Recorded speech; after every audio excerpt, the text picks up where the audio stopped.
Hello students, welcome to Quanta classes for free education.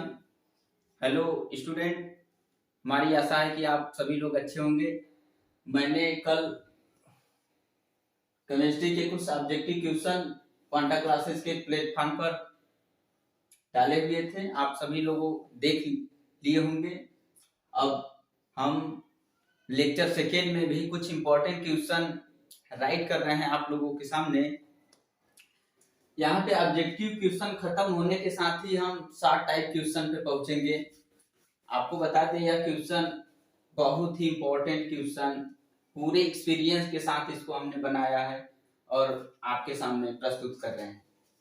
इसमें देखते हैं, आते हैं डायरेक्टली आपके क्वेश्चन पे। पहला क्वेश्चन यहाँ पे है 9 नंबर।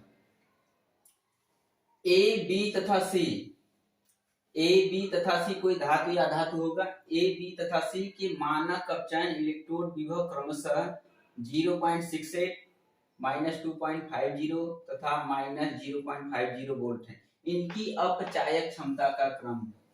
आपको बता देते हैं कि यह क्वेश्चन कहां से पुट अप किया है, विद्युत रासायनिक श्रेणी से यह क्वेश्चन आपका आया है। आपको बता दें कि विद्युत रासायनिक श्रेणी का एक ऑब्जेक्टिव क्वेश्चन आपके एग्जाम में आना क्लियर है। उसमें से या तो सीरीज अरेंज करने के लिए देगा, या तो अपचायक क्षमता, या तो अक्सीकारक क्षमता, इन्हीं को अरेंज, 3 क्वेश्चन है, 3 में से एक देगा। तो यहाँ पे आपका क्वेश्चन क्या है, अपचायक क्षमता।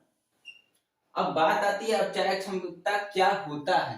अपचायक हम देखते हैं कि जब किसी एलिमेंट का ऑक्सीकरण होता है, किसी भी रिएक्शन में ऑक्सीकरण होता है, तो हम समझते हैं कि उस एलिमेंट का क्या होता है, अपचायक होता है। तो आप लोग जानते हैं कि विद्युत रासायनिक श्रेणी में जो एलिमेंट को रखा गया है, मानक अपचयन इलेक्ट्रोड विभव के बढ़ते हुए क्रम में रखा गया है। मानक अपचयन इलेक्ट्रोड विभव के बढ़ते हुए क्रम, इसका अर्थ है कि ऑक्सीकारक का बढ़ता हुआ क्रम।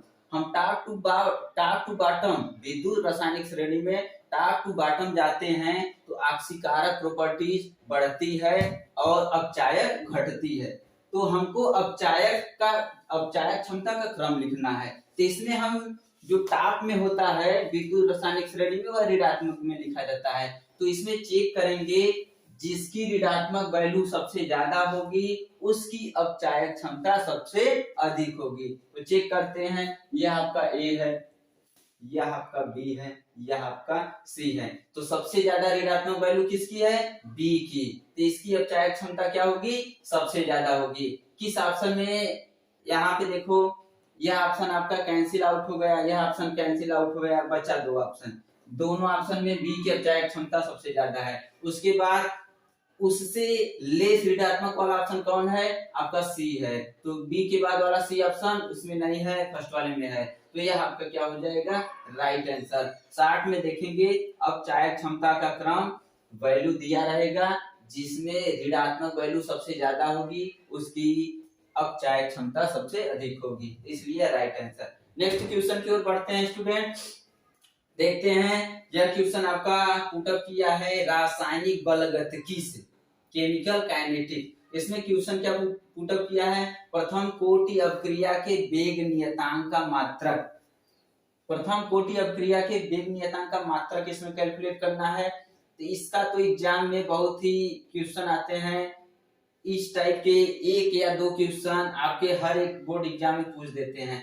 तो इसका आपको 60 ट्रिक बताएं, यह कौन सा कोटि है, प्रथम कोटि। एक बहुत बढ़िया ट्रिक है, आपको बता दें, मोल के पावर 1 माइनस एक्स, लीटर के पावर x माइनस 1 और सेकेंड इनवर्स। यह आपका बहुत बढ़िया ट्रिक है। अगर यहाँ 0 कोटि पूछेगा तो x की वैल्यू 0 रख देंगे, x की वैल्यू 0 रखेंगे। अगर प्रथम कोटि पूछ रहा है तो x की वैल्यू क्या रख देंगे, प्रथम रख देंगे। अगर यहाँ ऑप्शन में प्रथम कोटि के लिए तो हम x की वैल्यू क्या रखेंगे, 0। यहाँ पे प्रथम पूछा है तो हम क्या रखेंगे, 1 रखेंगे, x की जगह क्या रखेंगे, 1। तो 1 माइनस 1 क्या होगा, 0। किसी के पावर 0 की वैल्यू 1 होगा, 1 माइनस 1 0, किसी के पावर 0 की वैल्यू 1। तो ये आपका खत्म हो गया, बचा क्या, सेकेंड इनवर्स। तो देखते हैं सेकेंड इनवर्स कौन सा ऑप्शन सही है। यह आपका राइट आंसर हो जाएगा। यह ट्रिक आप लोग बच्चों याद कर लेना। इसमें बस जीरो ऑर्डर बोले तो x की वैल्यू जीरो रख देना है, प्रथम बोले तो x की वैल्यू 1 रख देना है, सेकेंड बोले तो x की वैल्यू सेकेंड रख देना है। नेक्स्ट क्वेश्चन की ओर बढ़ते हैं। प्रथम कोटि अवक्रिया के वेग स्थिरांक तथा अर्धायु में संबंध। यहाँ पे कौन सा कोटि है? प्रथम कोटि है। वेग स्थिरांक मतलब के, अर्धायु इसका अर्थ है टी, आपके बीच में हमको रिलेशन निकालना है। तो यह तो आपका फार्मूला है, यह आपको याद करना पड़ेगा। तो प्रथम कोटि में दो फार्मूले होते हैं, एक होता है के का रिलेशन से रिलेटेड होता है 2.303 बाई टी, आपका है log r0 बाई r। एक यह फार्मूला होता है, एक हाफ रिलेशन वाला क्या होता है T half equal to 0.6932 by K. यह आपका दोनों में से कोई भी ऑब्जेक्टिव क्वेश्चन में आपका दे सकता है। इसमें वेग स्थिरांक अर्धायु में संबंध यह आपका होगा। तो इसमें देखेंगे T half equal to 0.6932 by K, तो यह आपका राइट हो सकता है। अब यह आपका कंप्लीट हो गया है। अब इसको आप लोग राइट कर लेंगे। इसके बाद हम वीडियो को कुछ समय के लिए रोक रहे हैं। हेलो स्टूडेंट, आप लोगों का लगभग हो चुका होगा, तो अब हम आगे बढ़ते हैं। नेक्स्ट क्वेश्चन की ओर बढ़ते हैं। आपका 12 नंबर क्वेश्चन है। इसमें ये भी आपका रासायनिक बल गतिकी से क्वेश्चन पुट अप किया है। इसमें देखो क्वेश्चन क्या है, अवक्रिया का वेग नियम। यह वेग नियम का आपका कोई भी अवक्रिया है, वेग नियम का अवक्रिया है, अवक्रिया की कोटि होगी।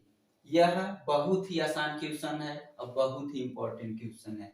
इसमें बस क्या होता है, जो यह बड़ा कोष्टक है, बड़े कोष्टक इसको बोला जाता है मोलर कंसंट्रेशन, मोलर सांद्रता। बस इसके जो पावर है उसी को हम क्या कर देते हैं, ऐड कर देते हैं। ऐड करेंगे तो आपका क्या निकल जाएगा, कोटि। तो यहाँ पे कोटि निकालने के लिए हम देखते हैं a की पावर कितना है, -1। a की पावर क्या है, -1। b की पावर क्या है, 3/2।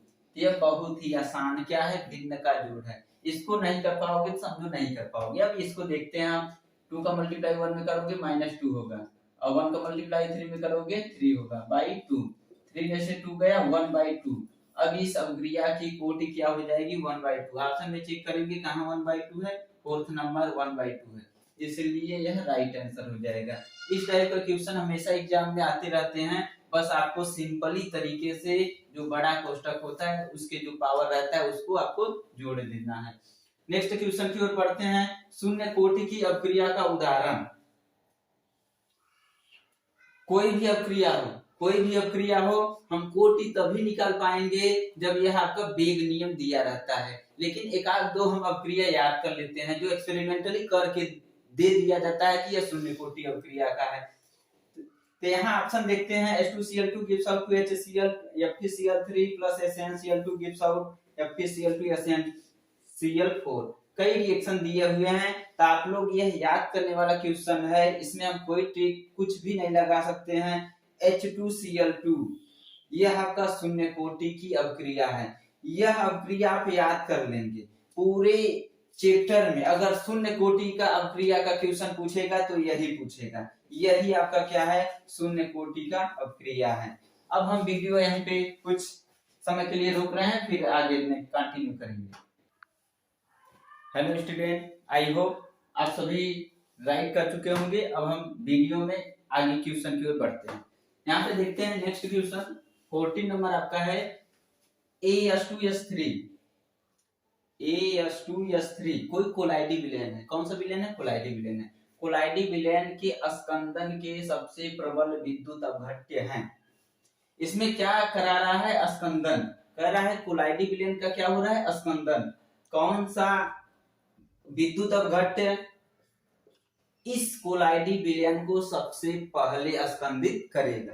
तो यह एक बहुत नामी साइंटिस्ट थे जिन्होंने यह अपना रूल दिया था, हार्डी सुल्जे, जिनका नाम क्या है, हार्डी सुल्जे। उन्होंने क्या बताया था कि कोई भी दो अपोजिट जो चार्जेज होते हैं जिनकी संयोजकता ज्यादा होती है, वह एक दूसरे को बहुत तेजी से क्या करते हैं, स्कंदित करते हैं। तो यह AS2S3 आपका ऋणात्मक कोलाइडी विलेन है। कौन सा है, ऋणात्मक कोलाइडी विलयन है, यह याद करने वाली चीज है कि AS2S3 क्या है, ऋणात्मक कोलाइडी विलयन है। तो हम इस दिए गए ऑप्शन में देखेंगे किस एलिमेंट पर सबसे ज्यादा चार्ज है, तो इसको हम ब्रेक कर चेक करते हैं। जैसे NaCl है तो Na पे 1 प्लस, Cl पे 1 माइनस, तो Na पे कितना चार्ज है, +1। पोटेशियम सल्फेट पे चेक करते हैं 2K plus, SO4 minus minus, तो हमको यह निगेटिव है तो हमको प्लस वाला देखना है कि ना कि माइनस वाला देखना है। तो इसमें देखो पोटेशियम पे 1 प्लस है, सोडियम पर 1 प्लस था और किस पे है, पोटेशियम भी 1 प्लस है। इस पे चेक करते हैं, इसमें भी यही 3Na प्लस और PO4 माइनस माइनस माइनस, तो निगेटिव को देखना नहीं है हमको, Na पे 1 प्लस है। तीनों ऑप्शन में क्या आ गए, Na पे 1 प्लस है। चौथे पे देखते हैं क्या होता है, तो ये आपका ब्रेक होता है Ba2 प्लस और 2Cl माइनस, तो Ba पे कितना चार्ज आया, 2 प्लस, तो इसका ऑक्सीकरण संख्या क्या होगा, सबसे ज्यादा होगा। इसमें +1 हुआ, इसमें भी K पे 1 है तो +1 हुआ, इसमें भी 1 है तो 1 हुआ, इस पे ऑक्सीडेशन नंबर चार्ज आपका 2 आ गया। तो यह ऋणात्मक है तो प्लस वाला सबसे ज्यादा किसमें आ गया, BaCl2, इसलिए AS2S3 को सबसे पहले स्कंदित कौन करेगा, बेरियम क्लोराइड, तो ये आंसर आपका राइट हो जाएगा। अब नेक्स्ट क्वेश्चन आपका कोलाइडी विलयन से आया हुआ है। कोलाइडो को शुद्ध करने की विधि है, ये देख रहे हैं पेप्टीकरण, स्कंदन, अपोहन, ये सब काफी इंपॉर्टेंट है जो एग्जाम में आपका डायरेक्ट डेफिनेशन पूछते हैं। तो जो पेप्टीकरण है, स्कंदन है, ब्रेडिंग आर्क विधि है, ये सब जो फिनोमेनन है, ये सब कोलाइडी विलयन को बनाने का टेक्निक है। लेकिन जो अपोहन है, अपोहन प्रोसेस होता है, एक होता है पार्चमेंट झिल्ली, पार्चमेंट झिल्ली से कोलाइडी विलयन को जब शुद्ध किया जाता है तो उसी टेक्निक को कौन सा टेक्निक बोलते हैं, अपोहन। तो अपोहन एक ऐसी विधि है जिसमें कोलाइडी विलयन को क्या किया जाता है, शुद्ध किया जाता है। तो यह आपका राइट आंसर हो जाएगा। नेक्स्ट क्वेश्चन की ओर बढ़ते हैं। यह तो बहुत ही अच्छा क्वेश्चन लोअर लेवल का पूछ दिया है। इसमें क्या पूछा है, प्रबल विद्युत ऋणात्मक हाइड्रोजन कौन सा एलिमेंट है। तो आप लोग जानते हैं पूरे पीरियोडिक टेबल में सबसे पावरफुल इलेक्ट्रोनेगेटिविटी एलिमेंट कौन सा है, वह होता है फ्लोरीन होता है। फ्लोरीन क्या होता है, सबसे प्रबल विद्युत ऋणात्मक तत्व होता है। वह उसको इलेक्ट्रोनेगेटिविटी क्या होती है, इसकी इलेक्ट्रोनेगेटिविटी 4 होती है। नेक्स्ट क्वेश्चन की ओर बढ़ते हैं स्टूडेंट्स। यह आपका उप सहसंयोजन यौगिक वाले चैप्टर से पुट अप कर दिया है। इसमें क्या निकालना है, एक आपका उप सहसंयोजन यौगिक दे दिया है, इसमें आपको निकालना क्या है, ऑक्सीकरण संख्या। बहुत ही आसान, बहुत इंपॉर्टेंट क्वेश्चन है। इसमें एक चीज ध्यान रखना चाहिए कि जो लिगेंड होते हैं अगर उसकी ऑक्सीकरण संख्या याद है तो सेंट्रल एटम का आराम से आप लोग निकाल सकते हैं। अब यहाँ देखते हैं, यहाँ पे सेंट्रल एटम CO का निकालना है। किसका निकालना है, CO। तो CO का हम क्या ले रहे हैं, जिसका निकालना होता है उसका अपने मन से कुछ भी मान लेते हैं। तो CO का सपोज दैट आपका X मान रहे हैं। यहाँ देखते हैं EN, इसको बोला जाता है एथिलीन डाई एमीन। इसका जो ऑक्सीकरण नंबर होता है उसका 0 होता है। तो देखो साइड में 2 लिखा है ना, तो सबसे पहले 2 राइट कर देंगे। फिर EN का ऑक्सीडेशन नंबर क्या होता है, ऑक्सीकरण संख्या 0 होता है। फिर यहाँ पे देखो 2 राइट है तो यहाँ 2 राइट कर देंगे। फिर Cl का ऑक्सीकरण संख्या क्या होता है, -1। कोई भी हाइड्रोजन एलिमेंट होता है उसका ऑक्सीकरण संख्या -1 होती है। तो इसलिए क्लोरीन का यहाँ पे -1 है, यहाँ 2 राइट कर दिए। लास्ट में क्लोरीन बचा है यानी -1। टोटल सिस्टम का कोऑर्डिनेशन नंबर क्या होता है, 0। अब यहाँ देखते हैं X ले लिए, 2 में 0 का मल्टीप्लाई करेंगे क्या आएगा, 0। फिर 2 का -1 में मल्टीप्लाई करेंगे -2 आएगा। -2 -1 क्या हो जाएगा, -3। क्या होगा, -3 बराबर 0। This imply x equal to 3। 3 उस साइड जाएगा, 3 आ जाएगा। इसमें 3 कहाँ पे है, यह आपका राइट आंसर हो गया। अब चाहते हैं कि आप सभी लोग पढ़ने के बाद इसको राइट भी कर सकते हैं। फिर हम कुछ समय के लिए वीडियो पॉज कर रहे हैं। ठीक, हेलो स्टूडेंट, आई होप आप सभी राइट कर चुके होंगे। अब हम क्वेश्चन में आगे की ओर बढ़ते हैं। देखते हैं यहाँ पे 18 नंबर आपका क्वेश्चन क्या है। XeF6 झेनान यह एलिमेंट है। XeF6 की संरचना होती है, इसका संरचना पूछ दिया है। यह कहाँ का क्वेश्चन है, पी ब्लॉक एलिमेंट का। तो सबसे पहले हम Fc का क्या बनाते हैं, लुईस स्ट्रक्चर बनाते हैं। लुईस स्ट्रक्चर यहीं पे हम 60 में देख रहे हैं। झिनान की बाहरी कक्षा में कितने इलेक्ट्रॉन होते हैं, 8 इलेक्ट्रॉन होते हैं। 1 2 3 4 5 6 7 8। यहाँ पे लिगेंड कितना है, 6। तो 6 आपके क्या यहाँ पे अटैच हो जाएंगे, फ्लोरीन अटैच हो जाएंगे, फ्लोरीन हो जाएंगे। तो अगर किसी सेंट्रल एटम से कितने लिगेंड हो, 6 लिगेंड हो, 6 लिगेंड हो तो आपका स्ट्रक्चर क्या होगा, अष्टफलकी होगा। क्या होगा, अष्टफलकी। अगर आपका सेंट्रल एलिमेंट से 6 लिगेंड रहेंगे तो स्ट्रक्चर कौन सा होगा, अष्टफलकी। लेकिन इसमें एक कुछ और भी है, यहाँ लिगेंड के साथ एक लोन पेयर इलेक्ट्रॉन भी बच रहा है। तो यह अष्टफलकी स्ट्रक्चर होता है, लेकिन यह लोन पेयर के कारण यह जो अष्टफलकी स्ट्रक्चर क्या हो जाता है, डिस्टर्ब हो जाता है। तो डिस्टर्ब को हिंदी में क्या बोलते हैं, विकृत। तो आपका कौन सा ऑप्शन, विकृत अष्टफलकी। तो दिए गए ऑप्शन में कौन सा विकृत अष्टफलकी है, फर्स्ट वाला। इसलिए यह आपका क्या हो जाएगा, राइट आंसर। यह देखो बहुत इंपॉर्टेंट क्वेश्चन, यह नीट में भी आया हुआ क्वेश्चन है जो आपके बोर्ड में दिया है। ये जो हम क्वेश्चन दिए हैं प्रीवियस ईयर क्वेश्चन को देखते हुए दिए हैं आप लोगों के सामने। तो यहाँ देखते हैं दिए गए यह क्लोरीन के ऑक्सो अम्ल दिए गए हैं, यह भी पी ब्लॉक एलिमेंट का है। क्लोरीन के ऑक्सो अम्ल की अम्लता को सेट करना है, बढ़ते या घटते क्रम में। तो इसको हमको घटते क्रम में सेट करना है। तो सबसे पहले दिए गए ऑप्शन में हम सभी आपके यौगिक में क्लोरीन का हम क्या निकाल लेंगे, ऑक्सीकरण संख्या। जिसकी ऑक्सीकरण संख्या ज्यादा होगी उसकी अम्लता ज्यादा होगी। चेक करते हैं, यहाँ पे ऑक्सीकरण संख्या हम निकालते हैं। तो हाइड्रोजन का 1 होता है, क्लोरीन का निकालना होता है तो उसको x मान लेते हैं। ऑक्सीजन का ऑक्सीकरण संख्या -2 होता है, तो यहाँ 4 में -2 का मल्टीप्लाई करेंगे। 4 क्यों राइट कर दिए कि इस कितने एटम है, 4 एटम है, इक्वल टू टोटल सिस्टम का 0 होता है। तो यहाँ 4 टू क्या होगा, 8 होगा, -8 होगा। -8 में से 1 गया, -7 उस साइड जाएगा तो क्या हो जाएगा, +7। तो इसकी ऑक्सीकरण संख्या क्या हो गया, 7। या 60 में देख लो, 4 टू क्या होगा, 8। 8 में से हाइड्रोजन का 1 गया, 7, इसलिए यहाँ 7 हो गया। यहाँ देखेंगे इसकी ऑक्सीकरण संख्या, ऑक्सीजन अकेले है तो इसका -2 होगा। -2 में से हाइड्रोजन 1 घटेगा, तो -2 में से 1 घटेगा तो -1 बचेगा। -1 उस साइड जाएगा तो +1 हो जाएगा। यहाँ देखो 3 टू क्या होगा, 6 में से हाइड्रोजन का 1 गया, 5, तो इसकी ऑक्सीकरण संख्या क्या हो जाएगी, 5। यहाँ देखेंगे 2 टू 4, ऑक्सीजन का -2 है, साइड में 2 है, तो 2 टू 4, 4 में से 1 गया, 3, तो यहाँ पे ऑक्सीकरण संख्या क्या आ जाएगी, 3। तो सबसे ज्यादा ऑक्सीकरण संख्या किसकी है, 7 वाले HClO4। तो सबसे ज्यादा अम्लता किसकी होगी, HClO4। कहाँ ऑप्शन है HClO4, ये आपका कैंसिल हो गया क्योंकि HClO2 है, यह HClO है, अभी ऑप्शन आपका इनकरेक्ट हो गया। 2 ऑप्शन में HClO4 है।